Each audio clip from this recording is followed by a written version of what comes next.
talaga kita eh. Pwede ba, Mark? Wala akong panahon na makipagkulitan sa'yo ngayon. Tsaka na lang tayo mag-usap.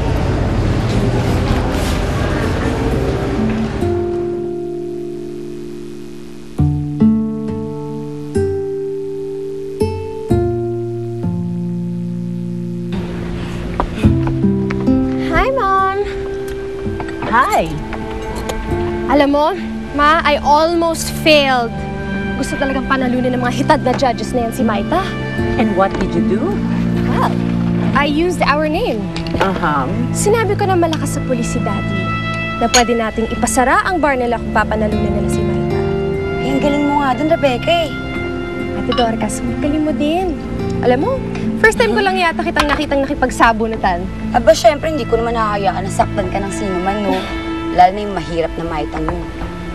Well, I think this calls for a truce. I agree. Cheers! Cheers!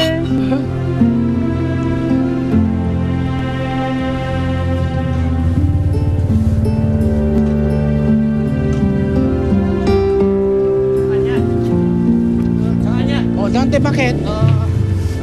Hinukay mo ito. Ha? Pero huwag niyo sasabihin sa kanya na galing sa akin yan, ha? Kasi dala mo na sa loob, Clifford. Alam ko hindi niya tatanggapin niya pag nilaman niya galing sa akin, eh. Eh, saan galing itong datong na to? Ay, nako. E di sa Bombay na 5'6". Talaga, ang daldal mo, eh. Sigurado ka ba, Dante? Ang laki kasi ng tubo ng Mumbai na yun. Sigurado ako. Alam ko kasing patuloy na mahihirapan si Maita kapag nasa kulungan ng inay niya. Ayoko naman nung nahihirapan si Maita. Ang bait-bait mo talaga, Dante. Napakadakila ang pagmamahal mo kay Maita. Naku, sinabi niyo pa. Ang pag-ibig nga naman. O, halika, imanin ko na ko.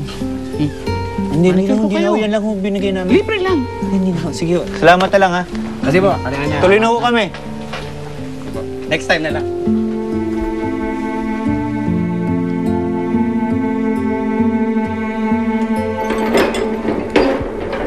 Miguel, laya ka na. Ako, sa wakas! Sige ha. Ano na ako? Salamat. Saan naman daw ho nakuha ni Mama Roda tong pera? Ay, hindi siyempre nagbenta siya ng mga alahas niya, no? Ah, talaga? Bait naman niya. Eh, pero sabihin niyo po sa kanya, salamat. Pero sabihin niyo sa kanya na ito, utang ito at babayaran ko kagad. Sige, sabi ko kay Dante. Ano? Ay, ano ba naman ako? Kay Roda. O talaga. Sir, papiansahan ko na ang inay. Amparo San Miguel ho ang pangalan niya. Tama. Tayo na po siya, tayo ng hapon. Nakantay na lang namin yung huling papeles. Sino nagpiansa sa kanya? Ma'am, siya po. Si Mark.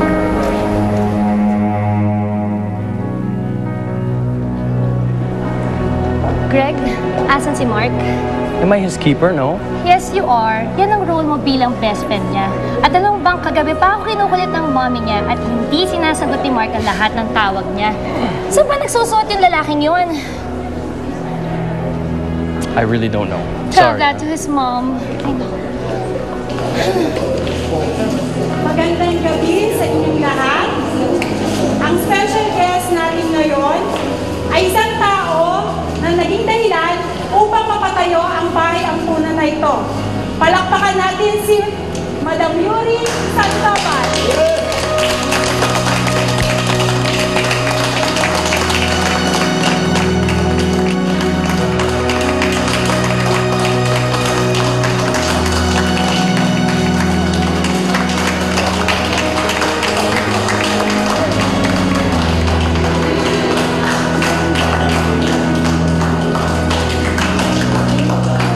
Chief, yung mga huling papeles, oh. Mark, bakit mo pinyansahan ng inay? Bakit hindi? Bakit hindi? Dahil hindi kita kaano-ano. Bakit mo ginagawa to? Mahita, ginawa ko to dahil alam kong mahal na mahal mo nanay mo. At ayaw mo siyang makitang nakakulong. Okay? Excuse me. Mark? Mark! Mark, huwag mo akong talikuran. Maita, pakawalan mo na. Tapos na eh. Hindi. Salamat sa pagpiyansa kay inay, pero yan ang perang binayad mo. Sa'yo yan, ha? Tago mo yan. Bakit mo ba ginagawa to? Dahil ba naaawa ka sa akin? Hindi ko kailangan ng awa mo, Mark Sandoval. Hindi ako naaawa sa'yo. Maita, gusto ko lang na maging maligaya ka. Ayokong makitang malungkot ka eh. Yun nga ang hindi ko maintindihan eh. Bakit? Hindi ko rin maintindihan eh. Kailangan mo may dahilan ng lahat? Hindi ba pwedeng basta na lang? Hindi pwede. Hindi ko... Naguguluhan kasi ako. Hindi pwede. Maita, mula nang magkakilala tayo at magkita sa tulay, hindi ka mawala sa isip ko. Lagi kitang hinahanap. Lagi kitang gustong makasama kahit ayaw mo, kahit nagtutulakan mo akong palayo. Maita, mahal na ata kita eh.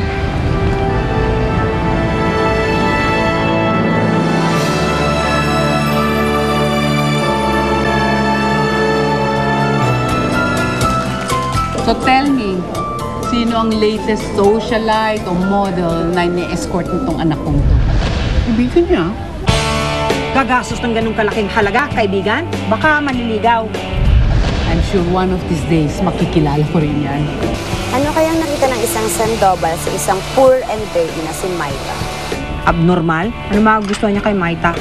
Baka naman kinayuma. Well, Gayuma doesn't last forever. At pag nangyari yon, Mark will be mine.